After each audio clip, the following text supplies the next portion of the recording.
Hello guys, आज के lecture में हम पढ़ने वाले हैं फोर्सेस के बारे में।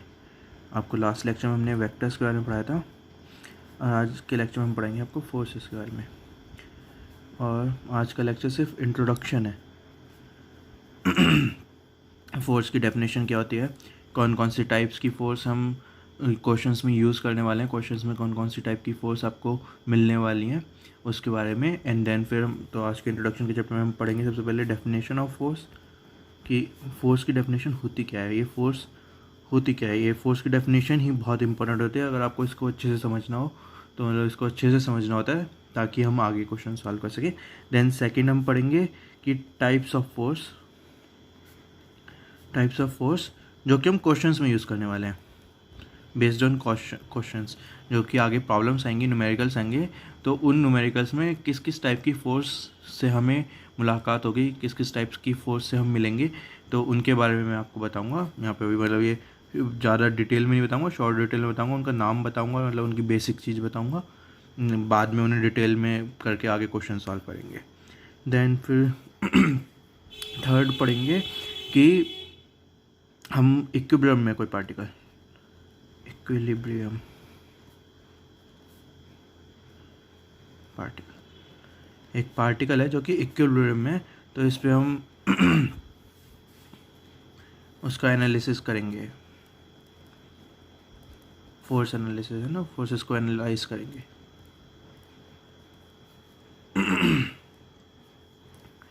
सबसे पहले फोर्स की डेफिनेशन पढ़ेंगे, फिर टाइप्स ऑफ फोर्स पढ़ेंगे जो जो हम क्वेश्चंस में यूज़ करने वाले हैं, फिर हम एनालिसिस ऑफ फोर्स करेंगे ऑन ए पार्टिकल जो कि इक्विलिब्रियम में है। इक्विलिब्रियम का मतलब समझाऊंगा आपको क्या होता है। एंड देन फिर पार्टिकल की मतलब फिजिक्स में हम किस चीज़ को पार्टिकल कंसिडर करते हैं, एंड देन फिर उसका एनालिसिस करेंगे, तो कैसे एनालिसिस करते हैं। ये तीन चीज़ आज के लेक्चर में पढ़ने वाले हैं। ये हमारा इंट्रोडक्शन है फोर्स के बारे में। तो सबसे पहले अगर डेफिनेशन की बात करते हैं तो फोर्स क्या है। Force, it is a push और पुल। पुश है या फिर पुल है, ठीक है। और ये तो हो गया इसका पहला, मतलब जो पहला इंपॉर्टेंट पॉइंट है फोर्स की डेफिनेशन में, या तो वो पुश है या फिर पुल है। और ये दूसरा है, एक्सर्टेड बाय समथिंग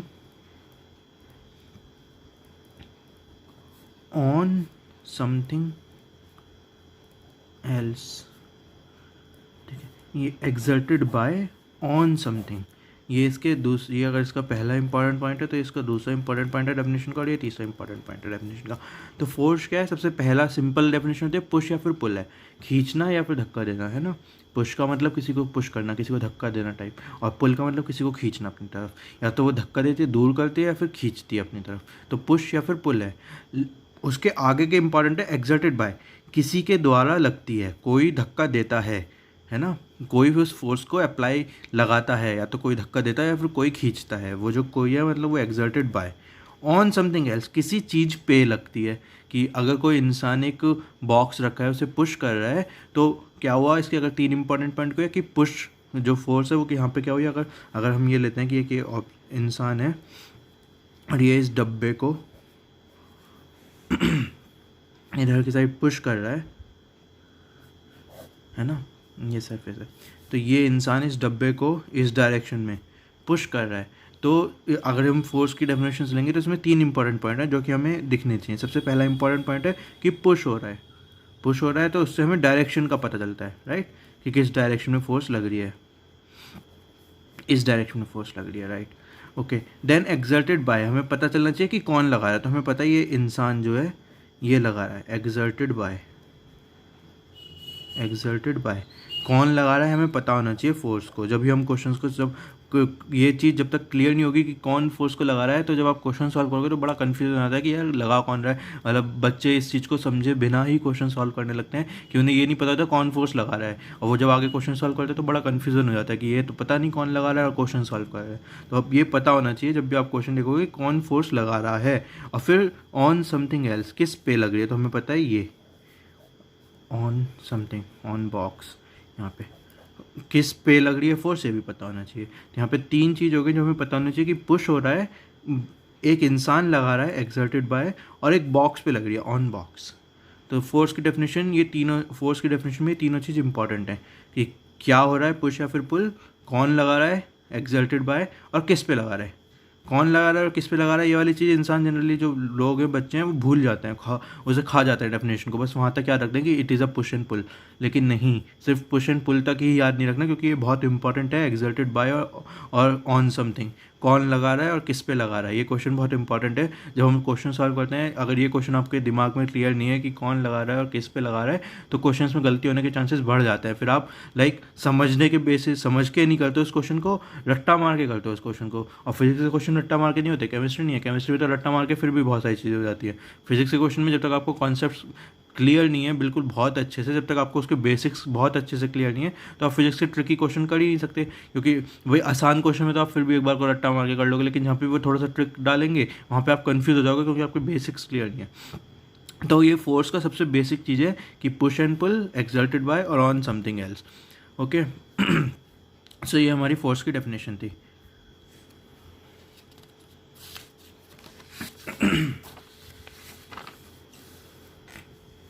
इसका सेकंड जो हमने आज के फोर्स की डेफिनेशन हो गई, वो हम पढ़ेंगे टाइप्स।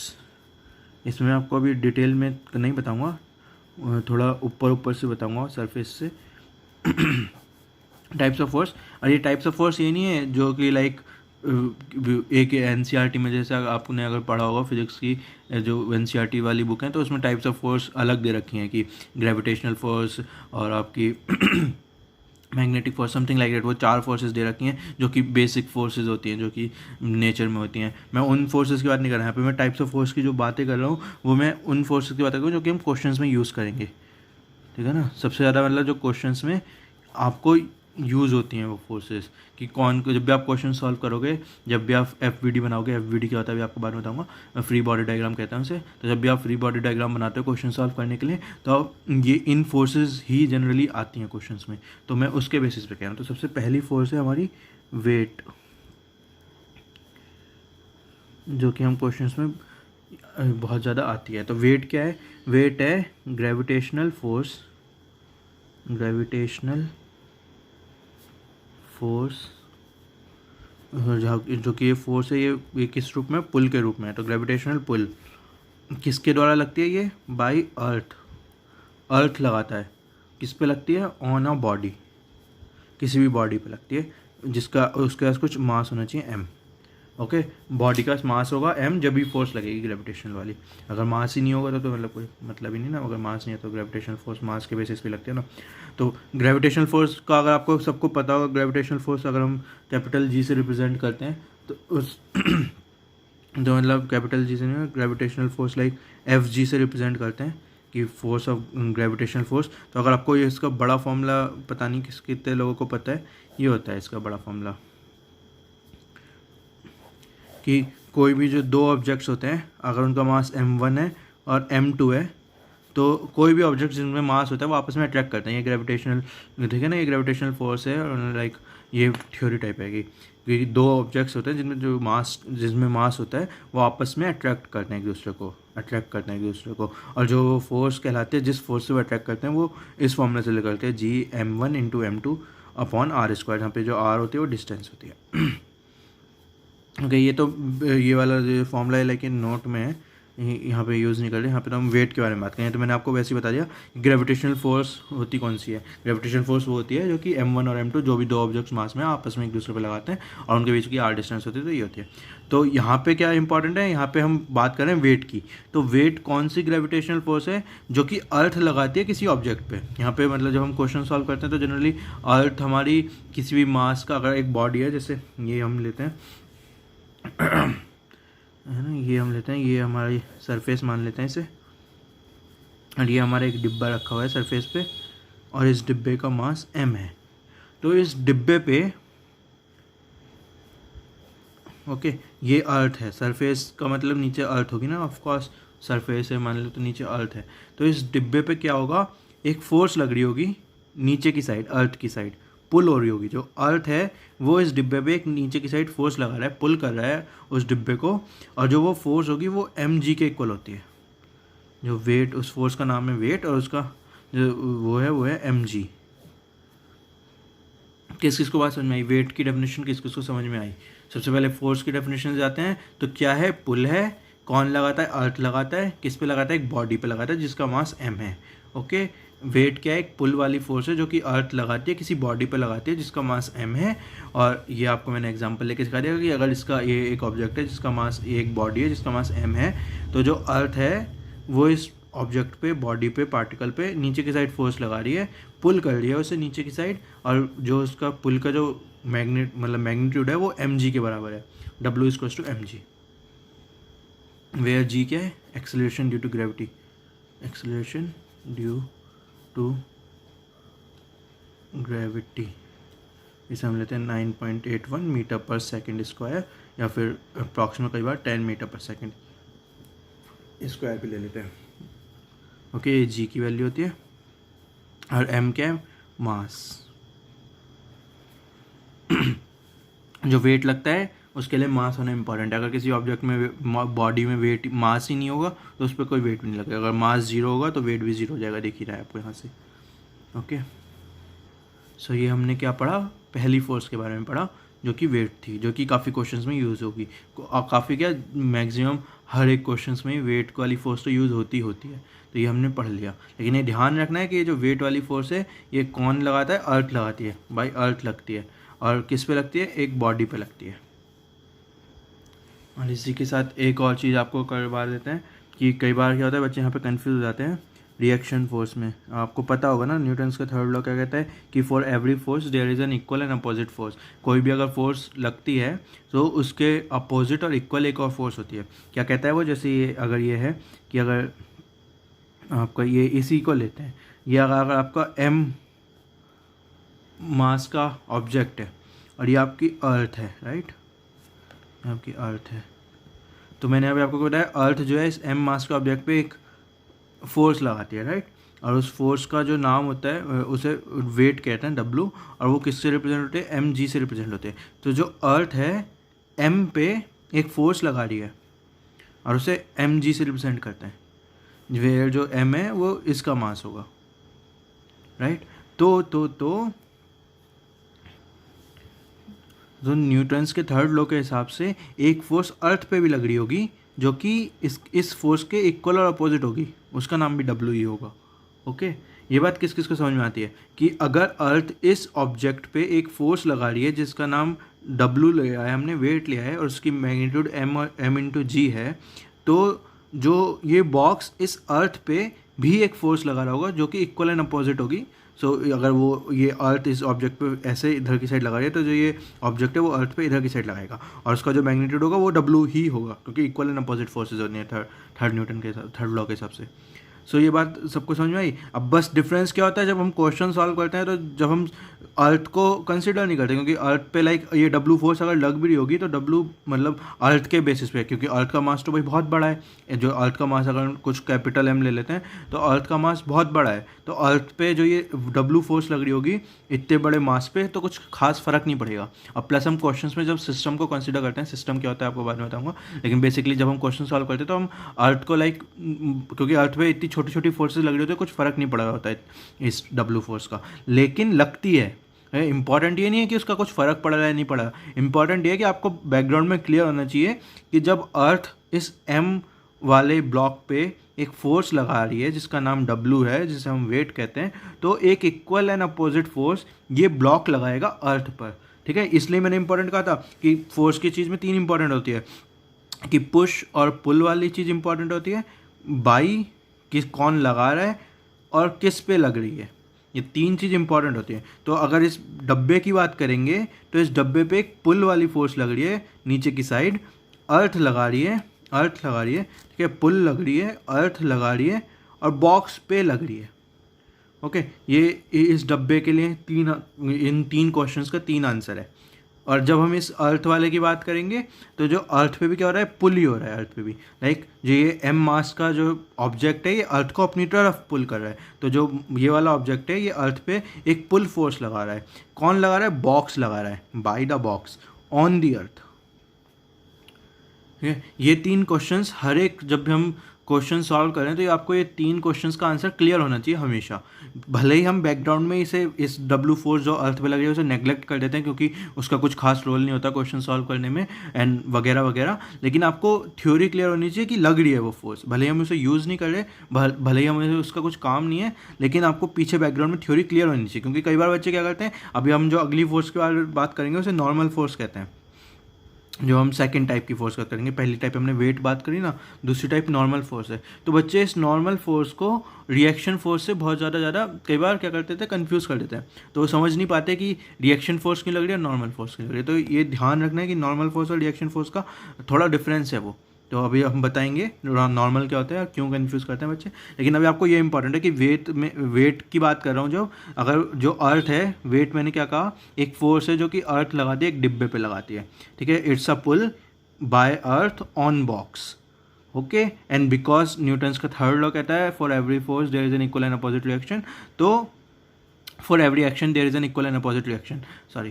तो मतलब अगर कोई बंदा फोर्स लगाएगा तो उस पर एक अपोजिट फोर्स भी लगेगी।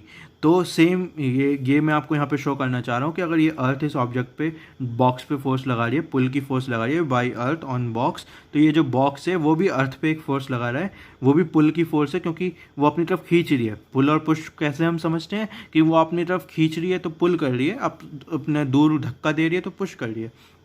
तो ये जो बॉक्स है अर्थ को अपनी तरफ अट्रैक्ट कर रहा है, तो ये वाली क्या होगी, पुल की फोर्स होगी। और किस पे कौन लगा रहा है, बाई द बॉक्स। अर्थ पे जब वो फोर्स लग रही है तो बाई द बॉक्स लग रही है, और किस पे लग रही है, ऑन दी अर्थ लग रही है। सो ये 3 क्वेश्चंस का आंसर इंपॉर्टेंट होना चाहिए। तो ये हमने करी वेट के बारे में बात, अब हम नॉर्मल के बारे में बात करें। नॉर्मल फोर्स क्या होती है। सेकेंड टाइप की फोर्स जो कि हम क्वेश्चंस में बहुत ज़्यादा यूज़ करते हैं वो होती है नॉर्मल फोर्स। नॉर्मल फोर्स पहली टाइप की हमने बात की थी वेट वाली फोर्स, जो कि ग्रेविटेशनल फोर्स के चक्कर में लगती है। कि जो ग्रेविटेशनल फोर्स होते हैं, किसी भी 2 ऑब्जेक्ट्स में अगर मास होता है तो वो अपने आप को एक दूसरे को अट्रैक्ट करते हैं, उसे ग्रेविटेशनल फोर्स कहते हैं। और जब वो फोर्स अर्थ लगाती है किसी ऑब्जेक्ट पे तो हम उसे एक पर्टिकुलर नाम दे देते हैं वेट, ओके। तो ये हमने कब बात की थी, ये हमने बात की थी ग्रेविटेशनल फोर्स के बारे में। अब हम बात करें नॉर्मल फोर्स के बारे में। तो नॉर्मल फोर्स की डेफिनेशन क्या है, व्हेन एवर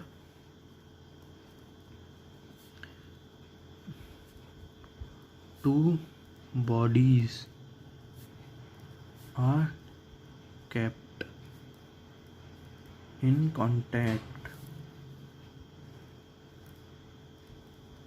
ये इम्पोर्टेंट इसमें, in contact, they exert a pushing force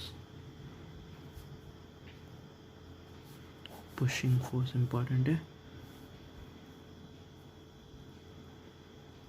against each other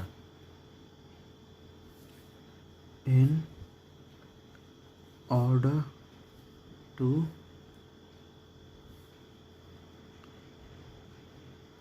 prevent them from penetrating into each other। Definition क्या है, डेफिनेशन है कि जब भी 2 ऑब्जेक्ट्स या फिर 2 बॉडीज़ आपस में कांटेक्ट में है, इंपॉर्टेंट है ये वर्ड। ये नॉर्मल फोर्स जब ही लगती है जब वो कांटेक्ट में होता है कोई दो बॉडीज़। अगर कांटेक्ट में नहीं है, दूर है, तो नॉर्मल फोर्स नहीं लगेगी। तो नॉर्मल फोर्स लगाने के लिए सबसे पहली कंडीशन है कांटेक्ट होना इंपॉर्टेंट है। कांटेक्ट नहीं है तो नॉर्मल फोर्स की बात ही नहीं करेंगे। अगर जहाँ पे भी कांटेक्ट है नॉर्मल फोर्स की हमेशा बात करेंगे, ठीक है। वाइस वर्सा है, कांटेक्ट नहीं है तो बिल्कुल बात नहीं करेंगे नॉर्मल फोर्स की, और जहाँ पे भी कांटेक्ट है वहाँ पे नॉर्मल फोर्स की हमेशा बात करेंगे, क्योंकि कांटेक्ट होते ही मतलब है क्योंकि नॉर्मल फोर्स लग रही होगी, ठीक है। और कैसी फोर्स होती है, वो पुशिंग फोर्स होती है, मतलब धक्का देते हैं एक दूसरे को और against each other in order to prevent themselves from penetrating into each other. क्यों नॉर्मल फोर्स रखते हैं, ताकि जो 2 ऑब्जेक्ट्स हैं आपस में धंसे ना। इसका मतलब क्या है, इसका मतलब ये है, जैसे ये मेरे हाथ है ना दोनों, तो ये मैं ऐसे कांटेक्ट है, ये मेरे ये दो हाथों का कांटेक्ट है।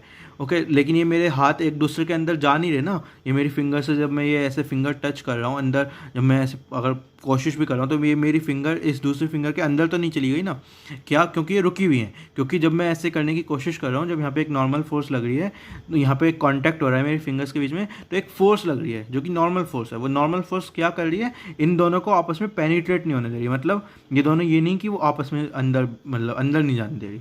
समझ में आ रही है ये वाली बात, कि अगर ये जैसे ये मेरा पेपर है और ये मेरा पेन उसके ऊपर रखा हुआ है मैंने, या फिर एक कैप मान लेते हैं, ये कैप मैंने इस पेपर के ऊपर रख दिया, तो ये जो कैप है इस पेपर के अंदर तो नहीं धंस गया ना, उसके सरफेस के ऊपर ही रहा। तो क्यों रहा ऊपर ही, क्यों भाई अंदर नहीं जा रहा है? अगर हम ये क्वेश्चन सोचते नहीं, हमारे लिए बड़े कॉमन सी चीज़ है कि भाई जो सरफेस के ऊपर है वो तो सरफेस के ऊपर ही रहेगी, लेकिन ये क्यों नहीं हो रहा, क्योंकि नॉर्मल फोर्स लग रही है, इसलिए नहीं जा रहा। ये नॉर्मल फोर्स की आपको इंपॉर्टेंस समझा रही है, मतलब हर एक पूरी एवरीडे लाइफ में हर एक जगह नॉर्मल फोर्स लग रही है हमारे। बेसिकली जहाँ पे भी दो ऑब्जेक्ट्स कांटेक्ट में आते हैं तो वो एक दूसरे के अंदर धंस नहीं जाते। क्यों नहीं धंस जाते? क्योंकि वो आपस में नॉर्मल फोर्स लगा रहे होते हैं एक दूसरे पे। ओके, ये बात समझ में आई कि सबको, कि नॉर्मल फोर्स जब भी कांटेक्ट में होते हैं दो ऑब्जेक्ट्स तो नॉर्मल फोर्स हमेशा लगती है। क्यों लगती है? क्योंकि वो दोनों ऑब्जेक्ट्स आपस में ओवर, मतलब धंस ना जाए एक दूसरे के अंदर, मतलब पेनिट्रेट ना कर जाए एक दूसरे को, इसलिए नॉर्मल फोर्स लगती है। और वो पुशिंग फोर्स होती है ऑफकोर्स, है ना, जब उन्हें दूर करना है ना, अगर दो ऑब्जेक्ट्स पेनिट्रेट ना हो तो उन्हें दूर करना होता है हमें। अगर दो ऑब्जेक्ट्स कांटेक्ट में है और उनकी पेनिट्रेशन को हमें रोकना है तो उस पर एक पुशिंग फोर्स लगाएंगे ना उन्हें, ताकि वो दूर चले जाएं, पास ना आए इतने। सो वो नॉर्मल फोर्स होती है।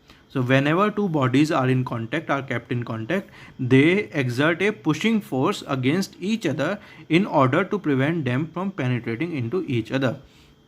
Okay, so ये हमारी नॉर्मल फोर्स की डेफिनेशन थी।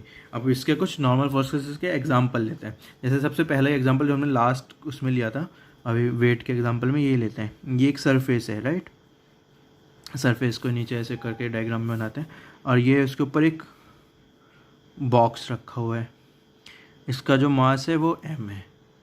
ओके, तो अभी हमें वेट के में केसेस में हमने क्या पढ़ा था, हमें पता था कि इस वेट पे, इस बॉक्स पे एक नीचे की साइड फोर्स लगती है, नीचे की साइड फोर्स लगती है, उसका नाम है W। ओके, और वो उसका जो मैग्नीट्यूड है वो mg के बराबर होता है। तो एक W फोर्स mg के बराबर लगती है। क्यों लगती है? क्योंकि अर्थ उससे अट्रैक्ट कर रहा होता है, उसका वेट जो होता है, मतलब ग्रेविटेशनल पुल कर रही होती है अर्थ से अपनी साइड, उसे हम वेट कहते हैं। ओके, अब एक और फोर्स लगेगी इसी ऑब्जेक्ट पे, इसी डब्बे पे एक और फोर्स लगेगी। उस क्यों लगेगी? सबसे पहले क्यों लगती है नॉर्मल फोर्स? कांटेक्ट में लगती है। तो ये क्या डब्बा किसी चीज़ से कांटेक्ट में है? हाँ जी, कांटेक्ट में है। ये सरफेस देखो, अगर आप ध्यान से देखोगे तो ये डब्बा और ये सरफेस कांटेक्ट में है। जब भी कांटेक्ट में होता है तो फोर्स लगती ही लगती है। जब भी कांटेक्ट में होता है तो फोर्स लगती ही लगती है। तो इस डब्बे पे एक फोर्स लगेगी ही लगेगी।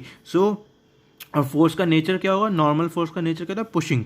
तो एक 3 क्वेश्चन का आंसर देने वाला हूँ मैं आपको, जो मैंने आपसे पूछा था। फोर्स में हमेशा 3 क्वेश्चन का आंसर आपको जैसी दिखता है क्वेश्चन पता होना चाहिए कि एक पुशिंग फोर्स लगेगी। इस डब्बे की बात कर रहा हूँ। ओके, इस डब्बे पे जो नॉर्मल वाली फोर्स है वो एक पुशिंग फोर्स होगी। कौन लगाएगा? ये सरफेस लगाएगी। ये जो सरफेस है ये लगाएगी। तो सरफेस लगा रही है, किस पे लग रही है? डब्बे पे लग रही है, बॉक्स पे लग रही है। तो ये सरफेस इस बॉक्स पे एक पुशिंग फोर्स लगाएगी ताकि ये बॉक्स इस सरफेस के अंदर धंस ना जाए, पेनिट्रेट ना कर जाए। तो ऊपर की साइड एक फोर्स लगी जिसे हमने नॉर्मल फोर्स का, उसे एन से रिप्रेजेंट कर देते हैं। ओके, सो ये 3 क्वेश्चंस का आंसर आपको मिल गया। ये सिर्फ हम डब्बे की बात करें तो इस डब्बे पे एक नीचे की साइड W वो फोर्स लग रही है जिसको हम mg, जो उसकी आंसर होगा अगर उसका मास m है और g वो होती है, ठीक है ना, एक्सेलरेशन ड्यू टू ग्रेविटी, तो mg वेट लगता है नीचे की साइड। तो ये तो अर्थ लगा रही है, ये वाली जो फोर्स है ये पुल फोर्स है जो कि अर्थ लगा रही है और जो कि डब्बे पे लगा रही है। क्योंकि हमारे यहाँ पे जो सिस्टम है, जो मतलब हम कंसीडर कर रहे हैं या फिर जो हम स्टडी कर रहे हैं वो डब्बे पे फोर्सेस को स्टडी कर रहे हैं। तो इस डब्बे की बात कर रहा हूँ इस टाइम सिर्फ मैं। तो इस डब्बे पे एक W फोर्स लग रही है क्योंकि इसका मास m है, और इस डब्बे पे ही एक नॉर्मल फोर्स ऊपर की साइड n लग रही है क्योंकि वो पुशिंग फोर्स है जो कि ये सरफेस लगा रहा है इस डब्बे पे ताकि ये डब्बा इस सरफेस के अंदर धंस ना जाए। नॉर्मल फोर्स की आपको समझ में आ रहा है? नॉर्मल फोर्स क्यों लग रही है, कौन लगा रहा है, कैसे लग रही है? ठीक है, ये इंपॉर्टेंट क्वेश्चन है, ये अभी बिल्कुल बेसिक क्वेश्चन है, तो आपको थोड़ा क्लियर होता है, लेकिन जहाँ पे भी थोड़ा हम कॉम्प्लिकेटेड कर देते हैं वहाँ पे एकदम से बत्ती गुल हो जाती है। क्यों हो जाती है? क्योंकि आपको बेसिक क्वेश्चंस याद नहीं है कि क्या पूछना है। हमें पूछना है नॉर्मल, सबसे पहला जैसी कांटेक्ट होता है तो हमें पता होना चाहिए नॉर्मल फोर्स तो लगनी ही लगनी है। तो जैसे ही मुझे यहाँ पे इस डब्बे और इस सरफेस के बीच में कॉन्टैक्ट दिखा तो मेरे दिमाग में क्लिक होना चाहिए ओके इस क्वेश्चन में कहीं ना कहीं नॉर्मल फोर्स लग रही होगी। ओके, फिर हम जब नॉर्मल फोर्स की डेफिनेशन में जाते हैं तो हमें पता है नॉर्मल फोर्स एक पुशिंग फोर्स है। जिन भी दो सरफेसेस के बीच में लगती है वो पुश फोर्स करती है, मतलब वो दोनों सरफेसेस को पुश करती है। तो अगर हम सिर्फ डब्बे की बात करेंगे, क्योंकि एक सरफेस डब्बे की है, जो यहाँ पे दो सरफेस हैं, एक सरफेस डब्बे की है, एक सरफेस मतलब एक साइड डब्बे की है और एक साइड सरफेस की है। ओके, दो चीज़ें यहाँ पे ध्यान रखना इस बात को। और अभी सिर्फ हम डब्बे की बात कर रहे हैं, तो जब हम सिर्फ डब्बे की बात कर रहे हैं तो इस डब्बे पे ऊपर की साइड पुश होगा, ये डब्बा पुश होगा। ध्यान रखना, समझ में आ रही है ना, फीलिंग आ रही है आपको कि नॉर्मल फोर्स क्यों लग रही है? ताकि ये डब्बा इस सरफेस को पेनिट्रेट ना कर जाए, अंदर की साइड धंस ना जाए। तो उसे रोकने के लिए क्या करेगा इंसान, जो नॉर्मल फोर्स क्या करेगी, उसे ऊपर की साइड फोर्स लगाएगी, राइट, उसे ऊपर की साइड फोर्स लगाएगी उस नॉर्मल फोर्स, क्योंकि वो डब्बा ताकि धंसे ना, तो पुश करेगी, ये ऐसे से पुश करेगी। गुड।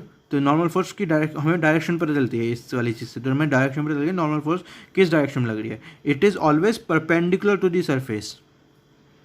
समझ में आ रही है? नॉर्मल फोर्स पुश करेगी, तो पुश कैसे करेगी? जो सरफेस है, अगर ये डब्बे और ये सरफेस की वाली जो सरफेस थी जहाँ पे वो कांटेक्ट कर रहा था, तो इस सरफेस के परपेंडिकुलर, इस सरफेस के परपेंडिकुलर और अपोजिट डायरेक्शन में, अगर ये धंसना नीचे था तो ऊपर की साइड।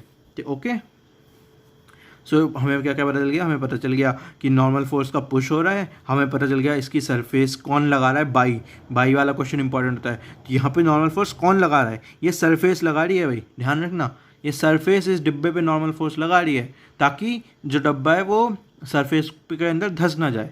ओके, और किस पे लग रही है? ऑन बॉक्स लग रही है। तो ये 3 क्वेश्चन का आंसर हमें अच्छे से मिल गए। अब यहीं पे ही देखते हैं हम क्या करते हैं हमेशा, जैसे अभी मैंने आपको लास्ट क्वेश्चन में बताया था कि जब हम वेट की बात करते हैं तो हम ये अगर डब्बा है और इसके हम वेट की बात करते हैं तो हम अर्थ को नेग्लेक्ट कर देते हैं। कि जैसे मैंने आपको बताया कि for every action there is an equal and opposite reaction, तो जब हम डब्बे की बात करते हैं तो हमें समझ में आता है कि इस पर एक डब्लू लग रहा है, क्योंकि जो कि अर्थ लगा रही है ना, इस पर एक डब्लू लग रहा है, पुल फोर्स हो रही है, बाई अर्थ हो रही है और ऑन बॉक्स हो रही है। ये तीनों क्वेश्चंस का हमें आंसर जल्दी से मिल जाते हैं।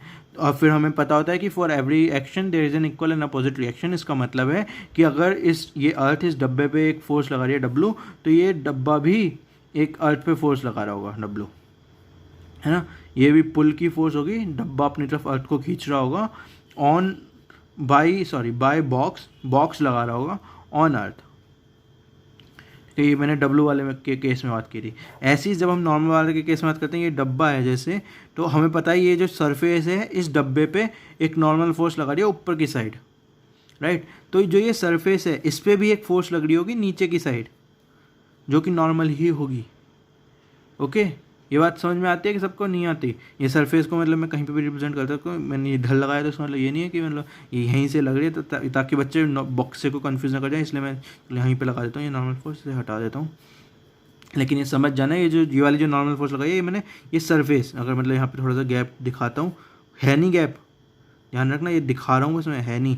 तो ये अगर डब्बे की बात करें तो डब्बे पे एक नॉर्मल फोर्स ऊपर की साइड लग रही है, और इस सरफेस की बात करें तो सरफेस पे एक नीचे की साइड लग रही है। समझ में आ रहा है? क्योंकि इस डब्बे और इस सरफेस के बीच में कांटेक्ट था, तो ताकि वो दोनों आपस में पेनिट्रेट ना करें, एक पुश फोर्स लगती है, दोनों पे लगेगी, डब्बे पे भी लगेगी, सरफेस पे भी लगेगी। डब्बे पे कौन लगाएगा? डब्बे पे लगाएगा सरफेस। सरफेस पे कौन लगाएगा? सरफेस पे लगाएगा डब्बा।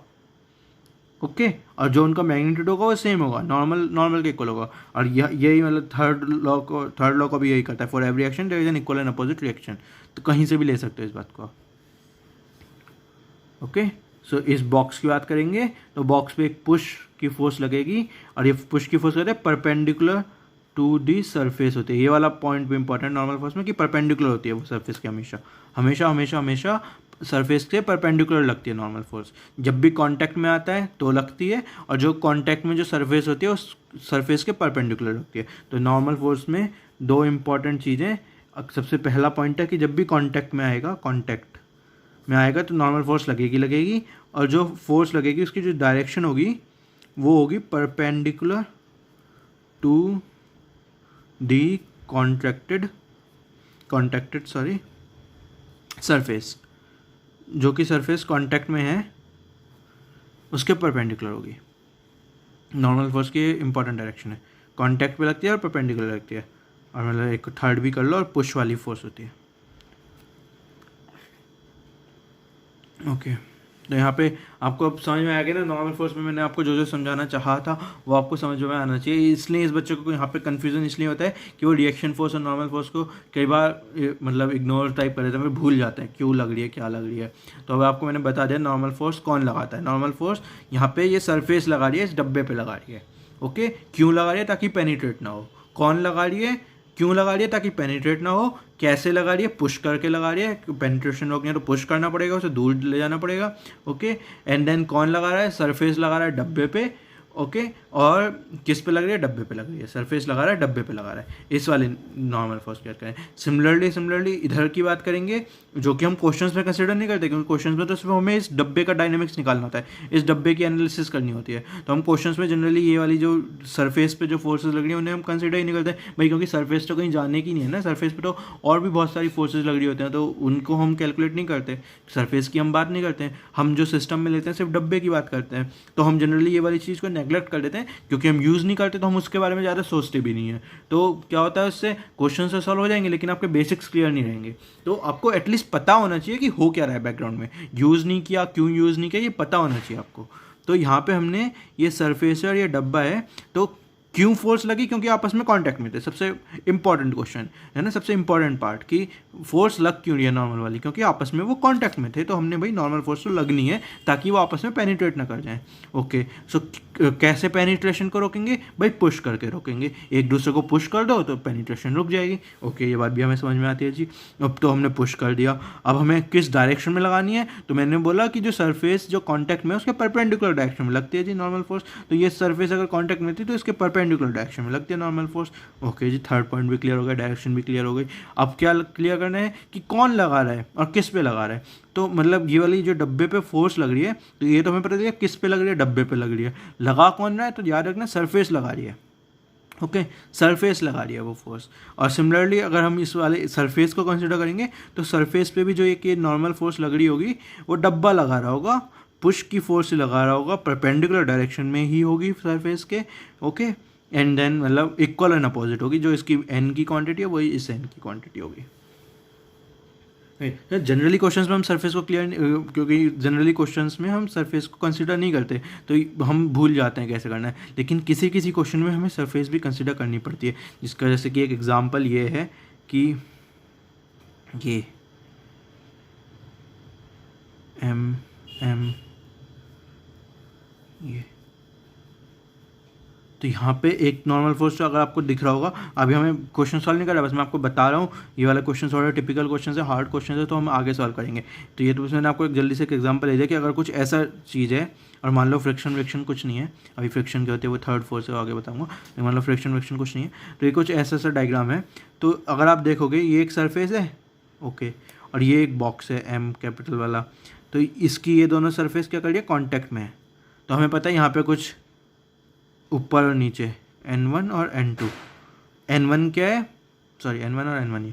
N1 क्या है? जो कि ये सरफेस इस ट्राइंगल वाले डिब्बे पे ऊपर की साइड फोर्स लगा रही है, क्योंकि N1 है। और ये N1, ये वाली N1 क्या है? जो कि ये डब्बा इस सरफेस पे नीचे की साइड फोर्स लगा रहा होगा, वो N1 है।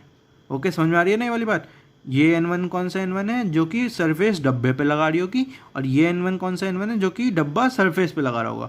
तो हमें ये वाली सरफेस हम कंसिडर नहीं करते, तो ये वाले N1 को हम नेगलेक्ट कर सकते हैं, क्योंकि हमें मतलब नेगलेक्ट कर सकते हैं। ओके, यूज़ नहीं कर रहे, चलो ओके गुड। लेकिन ये वाला N1 तो रहेगा। अब यहाँ पे देखो, यहाँ पे क्या है? यहाँ पे भी कॉन्टैक्ट हो रहा है। कॉन्टैक्ट इंपॉर्टेंट है, याद रखना इस वर्ड को, कॉन्टैक्ट बड़ा इंपॉर्टेंट है। कंफ्यूज हो जाते हैं बच्चे, नॉर्मल फोर्स कहाँ पे लग रही है, क्यों लग रही है, क्या को लग रही है। इंपॉर्टेंट, जहाँ पे भी कॉन्टैक्ट होगा नॉर्मल फोर्स लगेगी। मतलब कॉन्टैक्ट दिखते ही आपके दिमाग में आना चाहिए, अरे नॉर्मल फोर्स तो यहाँ पे लगनी है। उसके आगे सोचो कैसे लगनी है, कितनी लगनी है, क्यों लगनी है। सबसे इंपॉर्टेंट है यहाँ पे कॉन्टैक्ट हो रहा है तो नॉर्मल फोर्स तो लगेगी। गुड। तो अब क्वेश्चंस, जैसे मैंने आपको कहा नॉर्मल फोर्स के बाद हम क्वेश्चंस पे स्टार्ट करते हैं, क्वेश्चन पूछना स्टार्ट करते हैं। भाई नॉर्मल फोर्स लग रही है तो क्यों लग रही है? क्योंकि कॉन्टैक्ट हो रहा है। ओके, हमें क्या करना है? नॉर्मल फोर्स क्यों लगती है? पेनिट्रेशन को रोकने के लिए लगती है, ताकि ये वाले डब्बा और ये वाला डब्बा ये वाली जो सरफेस है पेनिट्रेट ना कर जाए, इसमें नॉर्मल फोर्स लगती है। तो हमेशा कैसी होती है, पुश की फोर्स होती है, और डायरेक्शन क्या होती है उसकी, परपेंडिकुलर होती है सरफेस। तो ये सरफेस है तो इसके परपेंडिकुलर, ये सरफेस है तो इसके परपेंडिकुलर, ये N2 है, ये भी N2 है। समझ में आया, समझ में आया भाई, आया नहीं आया? जो ये डब्बा है और जो ये डब्बा है, दो डब्बे हैं, ओके, इनकी ये वाली सरफेस कांटेक्ट में है, तो इस सरफेस पे मुझे क्या रोकना है, पेनिट्रेशन रोकना है। तो मुझे क्या लगानी पड़ेगी, एक पुश वाली फोर्स लगानी पड़ेगी।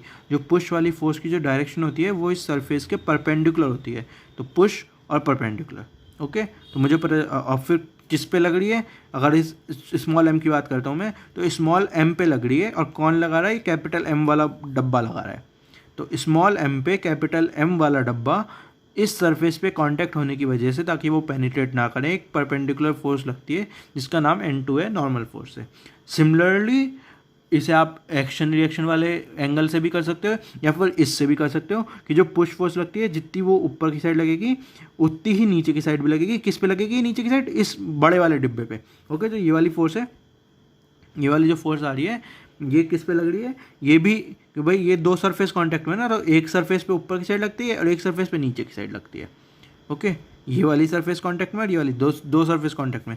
इधर देखो ऐसे, ये और ये दो सरफेस हैं। ये सरफेस इस डब्बे की है, मैंने आपको बीच में थोड़ा सा गैप लगा के दिखा दिया है, गैप नहीं है, ध्यान रखना, क्योंकि फिर तो कॉन्टैक्ट ही नहीं होगा। ये मैं आपको दिखा रहा हूँ कि अगर मान लेते हैं कि ऐसे, तो एक ये वाली सरफेस है और एक ये सरफेस है, तो दोनों पे नॉर्मल फोर्स लगेगी। इस वाली सरफेस पे ऊपर की side perpendicular to the surface लगेगी N2, पुशिंग वाली force perpendicular by this box, by capital, यहाँ पे पुश वाली फोर्स जो कि परपेंडिकुलर होगी by capital M on small M. 3 questions के आंसर मिल गए हमें, ओके। इस वाले, ये वाली जो N2 वाली फोर्स है इसके लिए। और सिमिलरली एक फोर्स ऐसे लगेगी N2, वो किस पे लगेगी, वो इस ट्रायंगल वाले डिब्बे पे लगेगी। तो अगर हम इसकी बात करते हैं तो ये भी एक पुश की फोर्स ही हो गई, है ना, पुश कर रहा है, धकेल रहा है। कैसी फोर्स, डायरेक्शन क्या है, परपेंडिकुलर टू द सरफेस है, okay, perpendicular to the surface in contact, जो कि सरफेस कांटेक्ट में है उसके परपेंडिकुलर है, ओके। और फिर कौन लगा रहा है, बाई कौन लगा रहा है, बाई स्मॉल एम, ये वाला जो छोटा वाला डब्बा है इस बड़े वाले डिब्बे पे फोर्स लगा रहा है, और किस पे लग रही है, ऑन कैपिटल एम, ओके। तो ये नॉर्मल फोर्स की डेफिनेशन हो गई। मतलब ये नॉर्मल फोर्स में बड़ा मतलब बच्चे कंफ्यूज हो जाते हैं। अभी मैंने बहुत अच्छे से समझा दिया। अब जब हम क्वेश्चन सॉल्व करेंगे ना तो आपको इसका मीनिंग पता चलेगा क्यों इतने अच्छे से समझाया है, क्योंकि मतलब जब क्वेश्चन सॉल्व करेंगे तो कन्फ्यूज़न कम होगा उसको आपको, ठीक है। ये 2 फोर्सेज हो गई, हमने क्या पढ़ा, वेट और नॉर्मल।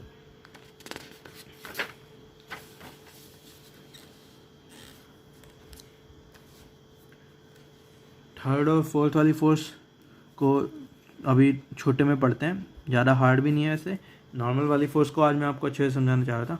थर्ड वाली टेंशन की फोर्स है और फोर्थ वाली फ्रिक्शन बड़ा टॉपिक है, तो इसको अभी बस मैं बेसिक समझाऊंगा इसका, फ्रिक्शन और टेंशन, ओके। जो टेंशन वाली फोर्स है वो क्या होती है, अगर एक स्ट्रिंग है, इसे एक स्ट्रिंग कह लेते हैं, STRING, स्ट्रिंग है, और ये टाइट है, इंपॉर्टेंट वर्ड क्या है, टाइट है। तो if a string is TIGST tight, then it exerts a pulling force on its both end, okay. कि अगर एक स्ट्रिंग है और वो टाइट है तो दोनों एंड पे वो पुल कर रहा है, ठीक है। ये स्ट्रिंग है तो वो पुल कर रहा है, समझ रहा है, खींच रहा है, पुल करने वाली फीलिंग आ रही है आपको, कि अगर एक स्ट्रिंग है उसे टाइट से, धागा है उसे टाइट से खींच देंगे, ऐसे उसे टाइट कर रखा है, तो जो स्ट्रिंग है उसमें एक फोर्स क्रिएट होता है, जिसे टेंशन फोर्स कहते हैं। और वो टेंशन फोर्स क्या होती है, वो पुल करती है दोनों एंड को अपनी साइड, इस वाले एंड को भी, इस वाले एंड को भी। अगर ये बिल्कुल टाइट स्ट्रिंग है, दोनों को फीलिंग भी आ रही है ना आपको, दिमाग में क्लियर हो रहा है ना कि अगर एक धागे को हमने टाइट से खींच रखा है तो एक पुल फोर्स आती है जो कि दोनों एंड पे एक्ट करती है, पुलिंग, है ना, वो खींच रही होती है अपनी साइड, अपने आप को अंदर की साइड पुल कर रही होती है ऐसे, right. So if a string is tight then it exerts a pulling force on both end, तो उस फोर्स को टेंशन फोर्स कहते हैं, T से रिप्रेजेंट करते हैं। ठीक है। अभी इस टेंशन फोर्स के बारे में मैं आपको आगे थोड़ा डिटेल में बताऊंगा, कुछ नोट्स वोट्स लिखने। अभी सिर्फ आपको पता चलना चाहिए कि क्वेश्चन में जब भी स्ट्रिंग की बात करेंगे, जब भी एक स्ट्रिंग टाइट होगी तो वहाँ पे टेंशन की बात करेंगे, ठीक है। वेट की बात कब करते हैं, जब भी एक ऑब्जेक्ट में मास होगा तो हम हमेशा वेट वाली फोर्सेज लगाएंगे। नॉर्मल की बात कब करें, जब भी ऑब्जेक्ट कॉन्टैक्ट में होगा तो नॉर्मल लगाएंगे। टेंशन की बात कब कर रहे हैं, जब भी एक टाइट स्ट्रिंग होगी, जब भी एक स्ट्रिंग टाइट होगी क्वेश्चन में तो हम टेंशन की बात करेंगे। जहाँ पे भी आप स्ट्रिंग देखोगे और टाइट स्ट्रिंग देखोगे तो वहाँ पे टेंशन फोर्स लगनी है, ठीक है। टेंशन फोर्स का क्या हो गया कि पुल वाली फोर्स हो गई, और कौन लगा रहा है, स्ट्रिंग ही लगा रही है, और किस पे लग रही है, स्ट्रिंग पे ही लग रही है,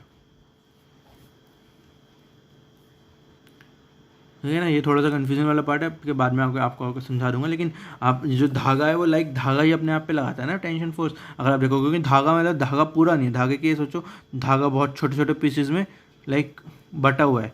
धागे को पूरा मत समझो, धागे को ये समझो कि उसके काफ़ी सारे छोटे छोटे पीसेज हैं।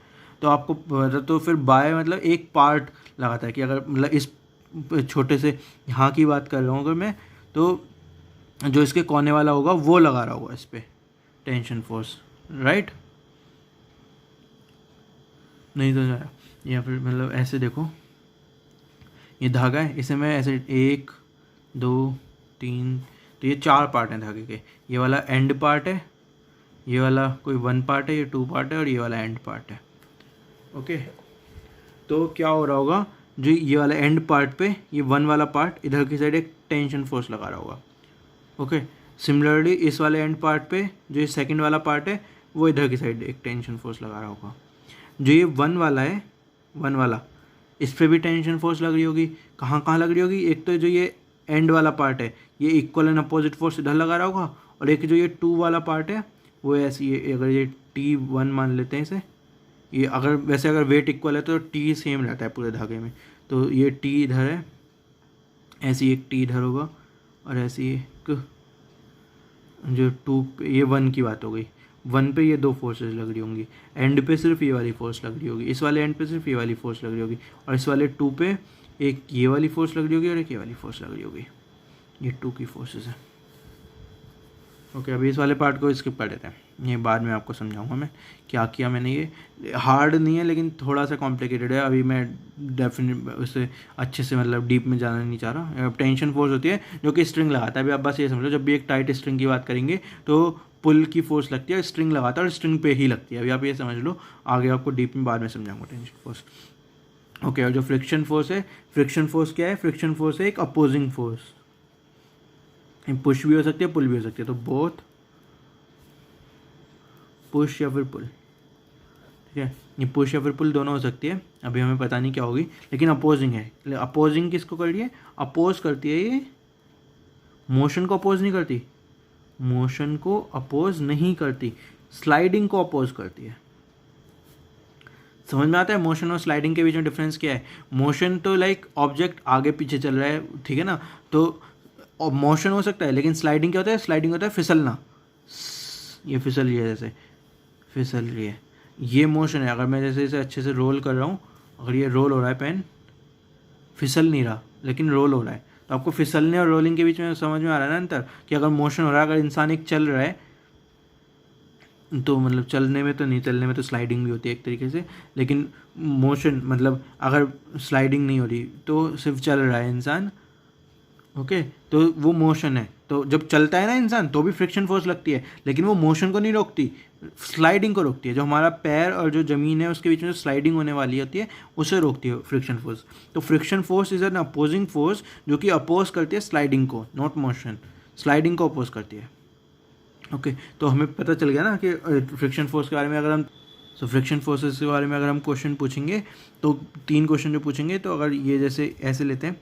कि ये एक सरफेस है, ये एक इसके ऊपर वही m मास का ऑब्जेक्ट रखा हुआ है सरफेस के ऊपर, अब इसे फ्रिक्शन फोर्स कंसिडर करें, और ये इधर की साइड स्लाइड कर रहा है, समझ लो, घिसट रहा है। स्लाइड करने का मतलब घिसट रहा है, मतलब ये वाली जो चीज़ होती है इसे स्लाइड करना कहते हैं। जैसे मेरा हाथ इस पेपर के ऊपर स्लाइड कर रहा है, ओके, ऐसे ये बॉक्स एक सरफेस के ऊपर स्लाइड कर रहा है।